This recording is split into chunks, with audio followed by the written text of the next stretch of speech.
James Cameron 33 और फ्रांसीसी गोताखोर पॉल हेनरी 36 बार टाइटैनिक का मलबा देखने जा चुके थे। इसके अलावा भी मुतअद्दिद लोग टाइटैनिक का मलबा देखने गए और जिंदा सलामत लौट आए।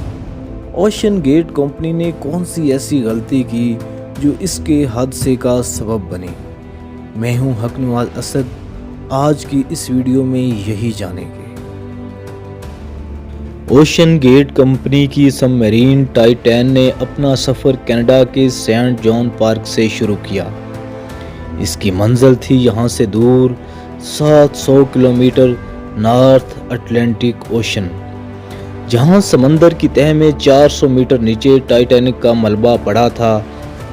सैटरडे 17 जून 2023 को इसने सफ़र का आगाज़ किया और अगली सुबह 8 बजे इसको पानी के नीचे जाना था।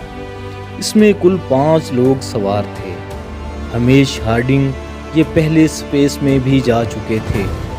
स्टार्कटन रश जो इसी ओशन गेट कंपनी के सीईओ थे। पॉल हेनरी ये फ्रांसीसी प्रोफेशनल गोताखोर थे और ये 36 मरतबा टाइटैनिक का मलबा देखने जा चुके थे।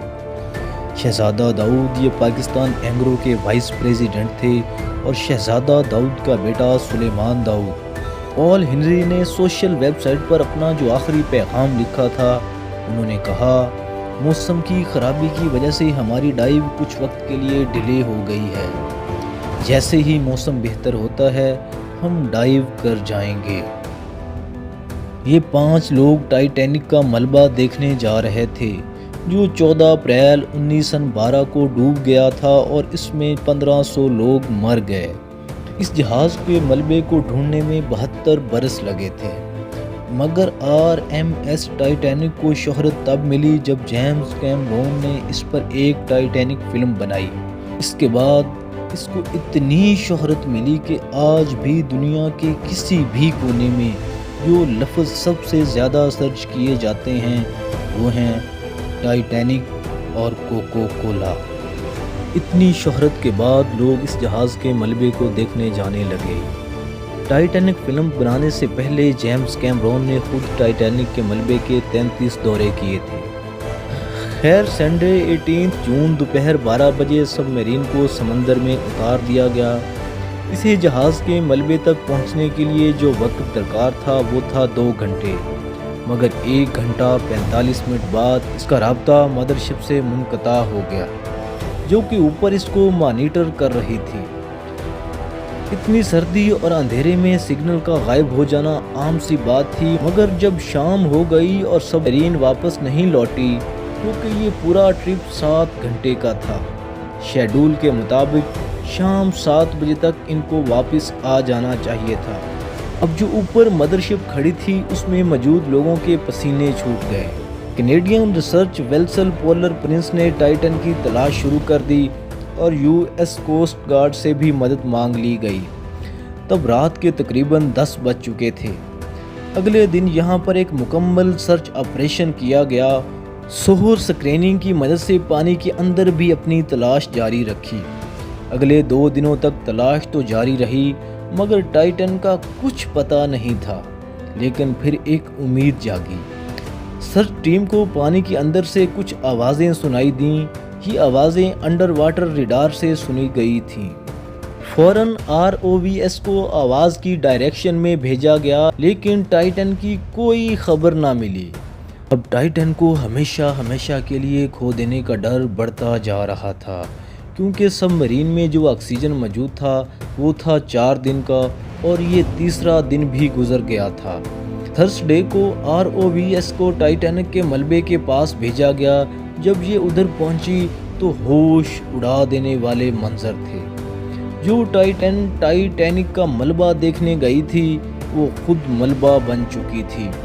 उसकी बैग का एक हिस्सा टाइटैनिक से सिर्फ 1600 फुट दूर पड़ा था। इसका वाज़ेह मतलब था सबमरीन पानी का प्रेशर बर्दाश्त ना कर सकी और समुंदर की गहराइयों में फट गई। स्टार्कटन रश ने 2021 में कहा था वो जानते हैं कि उन्होंने टाइटन को बनाते हुए कई रूल्स की खिलाफ वर्जी की है। उन्होंने बताया कि उन्होंने टाइटन को स्टील से नहीं بلکہ ایوی ایشن گریڈ کاربن فائبر سے بنایا ہے۔ وہ اس انڈسٹری میں کچھ نئی ایجادات کرنا چاہتے تھے، اسی وجہ سے اسٹیل کو نہیں بلکہ کاربن فائبر کو استعمال کیا گیا تھا۔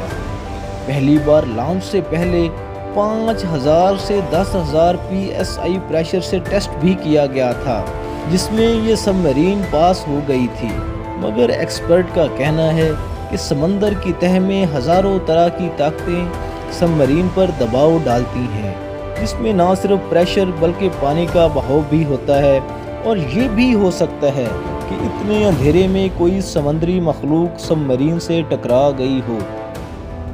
کچھ بھی ہو، ٹائٹن کی تباہی کی اصل وجہ اس کا کاربن فائبر حل تھا، جو کہ اس سے پہلے ٹور پر ہی کریک ہو چکا تھا۔